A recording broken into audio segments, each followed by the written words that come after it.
Welcome to Chief of Party to Chief of Party, success in your first 90 days.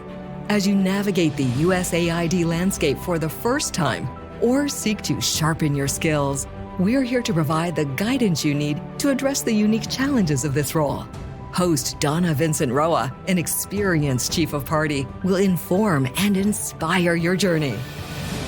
Welcome, leaders, to another candid conversation where we navigate the intricacies of steering USAID-funded projects toward success. Hi, I'm Dr. Donna Vincent Roa, and today we're unpacking the art of project closeout, focusing on best practices to manage departures. We want to manage those with finesse, and we do want to keep our team engaged as we approach the finish line. Yep, you're going to be nearing the finish line one day for your project.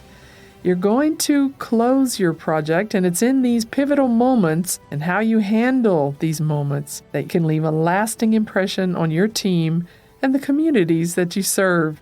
Let's dive into how you can lead through this transition with both purpose and poise.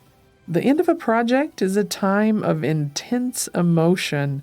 There's pride in the accomplishments that you've made, yes, but there's also uncertainty about what happens next. As a chief of party, your role is to navigate through this, ensuring that your team remains motivated and that their contributions are recognized and that these forthcoming transitions are smooth. Let's talk about the power of reflection. Bring your team together and encourage a dialogue about the journey, the obstacles that you've overcome. We're going to have a team retreat where all of us will get together and do more than reminiscing. This is going to be an opportunity for us to solidify our lessons learned, to reinforce that sense of pride and achievement that we felt along the way.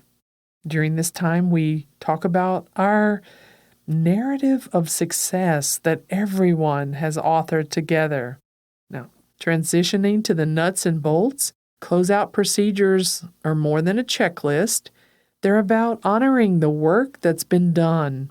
You want to ensure that your administrative tasks, like evaluations or reports, are not just procedural, but they're meaningful. And they actually underscore the value of your work and the people behind that work.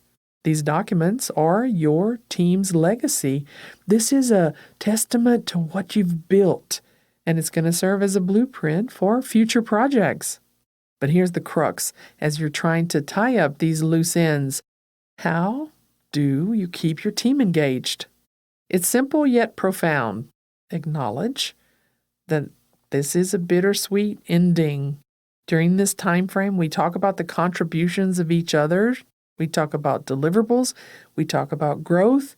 And when people feel seen during this process, their motivation to maintain momentum through the last mile can actually skyrocket.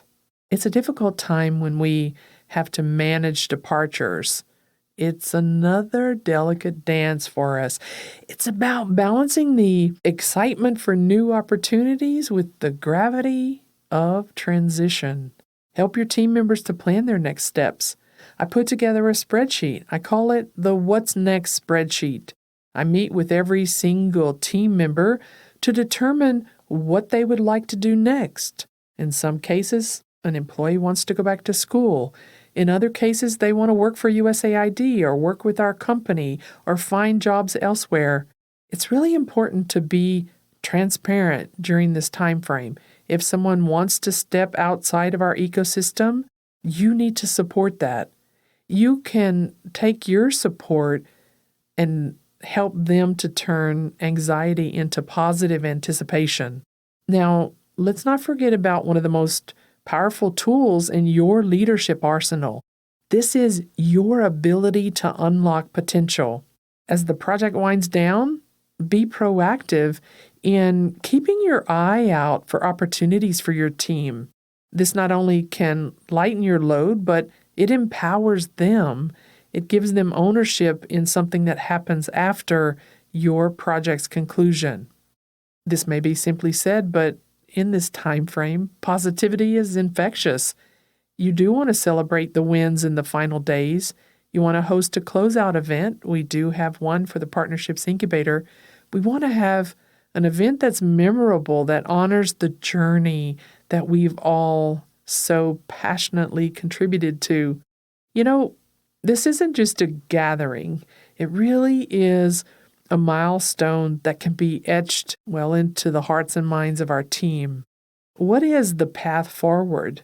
When a project closes, this is the question that really is on everyone's mind. It's important to be transparent, to provide clarity.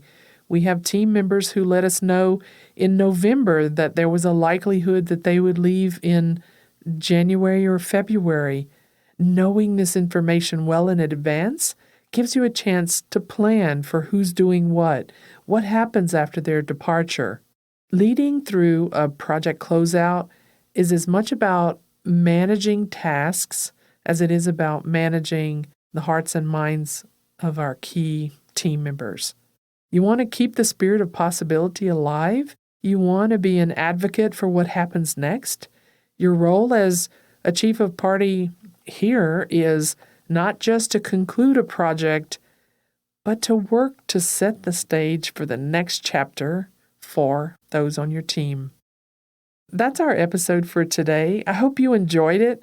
Until we meet again, I challenge you to lead with intention and embrace the endless potential that comes with every ending. Thanks for listening. I'm Dr. D. Have a great week. Thank you for tuning in to Chief of Party to Chief of Party, Success in Your First 90 Days, your go-to source for insightful, actionable guidance that can shape the success of your project. Let's continue to drive change and create impact, one USAID-funded project at a time.